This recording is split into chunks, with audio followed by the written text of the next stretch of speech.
Sadiq Khan's office under fire for suggesting that white families don't represent real Londoners, which is not a surprise to anyone at Sadiq Khan. The Labour London mayor was criticised over the message, which appeared as part of a guide to his brand, which I believe. Go away. I swear to God. Go away.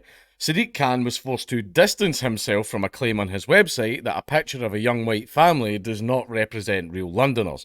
The Labour London mayor was criticised over the message, which appeared as part of a guide to his and the Greater London Authority's brand. I mean, that is pretty on brand for Sadiq Khan. Whereas it's a nice, funny trend where the guy that's just like hopped off that raft and ripped his passport up and threw it into the water, he's British. He's British. That is a British man.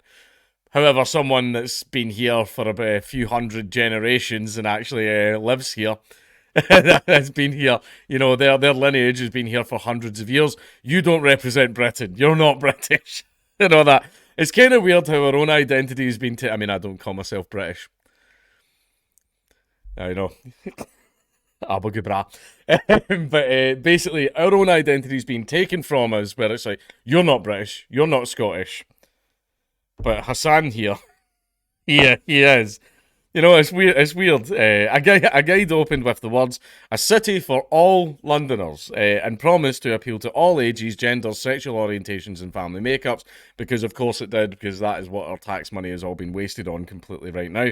But a picture of a couple with their two children, walking along the Thames with Parliament in the background, was highlighted as an example of pictures not to use. A label on the picture read, "Doesn't represent real Londoners." I mean, for 1,000 or so years it did, but, things change, don't they? Mr. Khan said the caption was added by a staff member in error. It's weird how so many things get uploaded on websites, and then when they get caught, even if it's been up for months, they go, "Oh, it was an error." It was an error.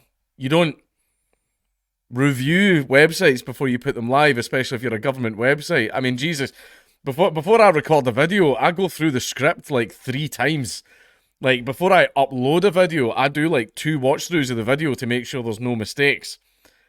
Because once it's up there, it's up there. I mean, you would think you would do the basic due diligence to go through it and go, are there any mistakes?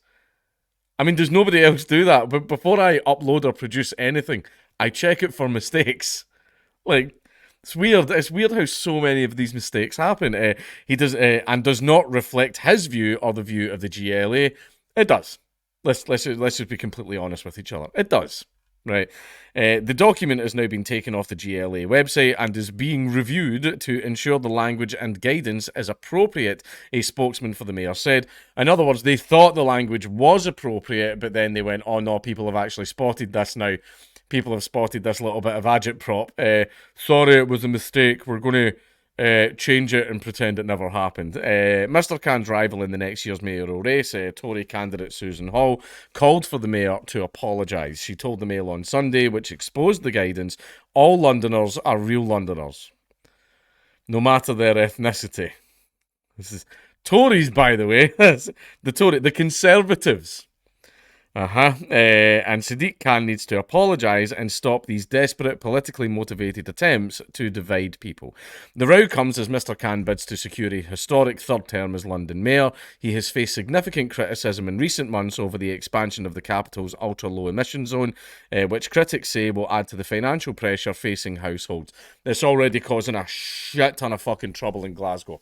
It's already costing. There's people who have got their cars like parked and they can't drive them anywhere because as soon as they start driving their car, because they live like in the ULEZ or whatever it's called, as soon as they drive their car, they get a fine and everything. Is fucking mental. Like the ULEZ is even picking up cars that are like getting towed.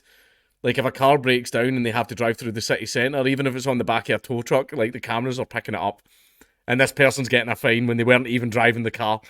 That man is honestly, it's absolutely mental. It's a way for the government to steal money. That's what it is. It's a way for the government to steal.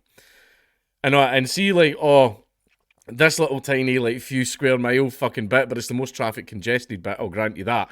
But it's like, what effect is that going to have? We're saving the planet. And it's like, cool, do China.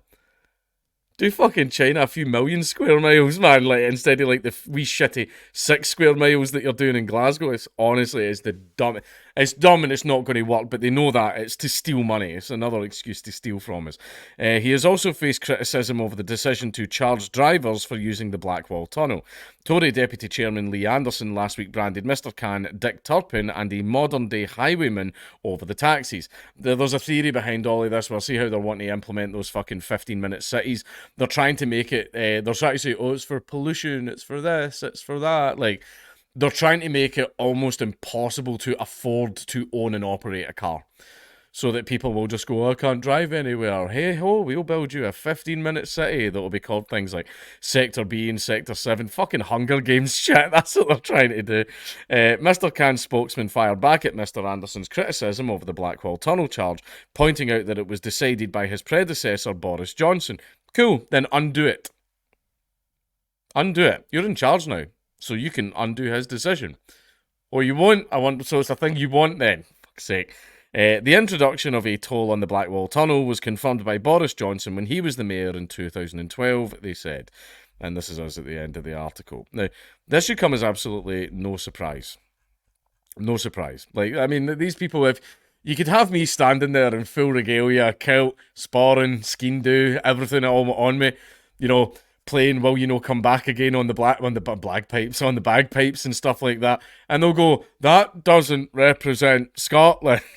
And everything, because we don't, you know, the people that are actually from here, like the indigenous people, we don't represent these islands anymore. But you know, little Aftab that just hopped off a raft with 2 kilos of heroin and a few handguns stuffed in his jacket. You know, he represents the true British man. Because what do you mean heroin up his jacket and fucking handguns? How do you think they pay the fare? It costs up to £12,000 for people traffickers to bring people over. It's each. They pay like £12,000 each to come over. Cool. How's a Afghan goat herder got 12 grand? How's he paying that 12 grand? How? How did it? Where's that goose meme chasing him? Chasing the guy. How did he come up with 12 grand? How did he get it? The reason is like they're smuggling stuff over. They're smuggling firearms and drugs over. That's how they pay their fare. As soon as you get over, go find this address, give them the stuff, and that's your fare paid. And then when they go, oh, it was like 12 grand. How did you pay the 12 grand? That's how they're paying it.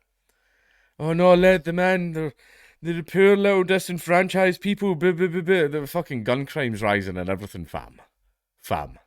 Right? Things are getting worse. And see, the reason they're coming over in the boats as well is because they tried to claim asylum and all that stuff through the regular methods, but it turned out they were linked to organised crime, they were linked to terrorism, or they had a huge criminal record, so they decided to come in illegally anyway. That's why they try to do it. Oh, there should be ways for people. There is ways for people to come in. I've already had this argument. Oh, it doesn't tell you how, and then I'm posting links for the websites. There's a web form you can download in like every language and everything. There's all that stuff for them to come through, but these guys are choosing to come across the channel. And there's a reason why, because they were rejected. Like, the vast majority of them, when they get caught and they actually ID them, they're like, cool, this guy was rejected like 3 times, and it's for terrorist links and criminal links and all that type of stuff. But all this stuff where it's like, we had an identity which we're not allowed to identify with anymore because it makes us racist and it doesn't represent these islands. But these other people, you know, that guy's only been on the beach for about 20 seconds. That right there is a true British man.